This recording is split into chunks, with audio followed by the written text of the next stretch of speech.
This is a reading that was part of a Christmas message that I wrote for all of the scouts around the world. If I'm going to enter a difficult jungle or uncharted mountain range, I always make sure I have a good guide.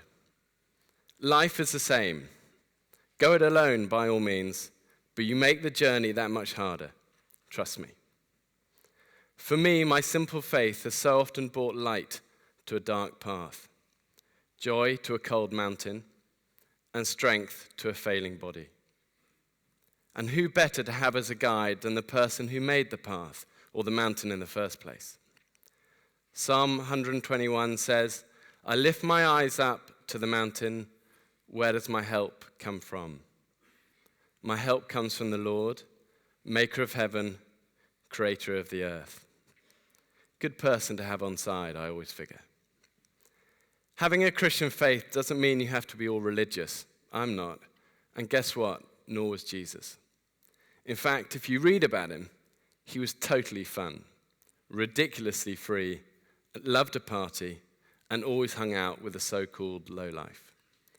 The only people he ever got angry with were the ultra-religious types. Instead, finding a faith should help you to be freer, more full of life, more filled with joy, with peace, with love than you'll ever imagine.